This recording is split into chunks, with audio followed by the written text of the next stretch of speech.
ምዕራፍ 24 በእርሱም ዘመን የባቢሎን ንጉሥ ናቡከደነፆር ወጣ። ኢዮአቄምም 3 ዓመት ተገዛለት። ከዚያም በኋላ ዘወር አለና አመፀበት። እግዚአብሔርም የከለዳውያንንና የሶርያውያንን የሞዓባውያንንም የአሞንም ልጆች አደጋ ጣዮች ሰደደበት። በባሪያዎቹ በነቢያት እንደተናገረው እንደ እግዚአብሔር ቃል ያጠፉት ዘንድ በይሁዳ ላይ ሰደዳቸው።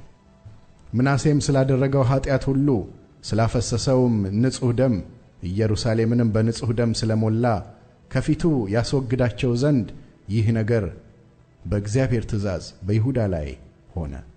እግዚአብሔርም ይራራ ዘንድ አልወደደም። የቀረውም የኢዮአቄም ነገር የሠራውም ሥራ ሁሉ በይሁዳ ነገሥታት ታሪክ መጽሐፍ የተጻፈ አይደለምን? ኢዮአቄምም ከአባቶቹ ጋር አንቀላፋ። ልጁም ዮአኪን በእርሱ ፋንታ ነገሠ። የባቢሎንም ንጉሥ ለግብፅ ንጉሥ የነበረውን ሁሉ ከግብፅ ወንዝ ጀምሮ እስከ ኤፍራጥስ ወንዝ ድረስ ወስዶ ነበርና የግብፅ ንጉሥ ከዚያ ወዲያ ከአገሩ አልወጣም። ዮአኪን መንገሥ በጀመረ ጊዜ የ18 ዓመት ጎልማሳ ነበረ። በኢየሩሳሌምም 3 ወር ነገሠ። እናቱም ኔስታ ትባል ነበር። እርሷም የኢየሩሳሌም ሰው የኤልናታን ልጅ ነበረች።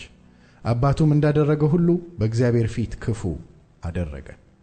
በዚያም ወራት የባቢሎን ንጉሥ የናቡከደነፆር ባሪያዎች ወደ ኢየሩሳሌም ወጡ፣ ከተማይቱም ተከበበች።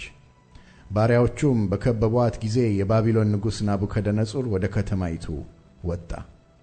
የይሁዳም ንጉሥ ዮአኪንና እናቱ ባሪያዎቹም አለቆቹም ጃንደረቦቹም ወደ ባቢሎን ንጉሥ ወጡ። የባቢሎንም ንጉሥ በነገሠ በ8ኛው ዓመት ያዘው። የእግዚአብሔርን ቤት መዛግብትን ሁሉ የንጉሡም ቤት መዛግብትን ከዚያ አወጣ። እግዚአብሔርም እንደተናገረው የእስራኤል ንጉሥ ሰሎሞን በእግዚአብሔር መቅደስ የሠራውን የወርቁን ዕቃ ሁሉ ሰባበረ። ኢየሩሳሌምንም ሁሉ አለቆቹንም ሁሉ ጽኑዓን ኃያላኑንም ሁሉ ጠራቢዎቹንም ሁሉ ብረት ሠራተኞቹን ሁሉ 10,000 ምርኮኞች አፈለሰ። ከድሆች ከአገሩ ሕዝብ በቀር ማንም አልቀረም። ዮአኪንንም ወደ ባቢሎን አፈለሰ።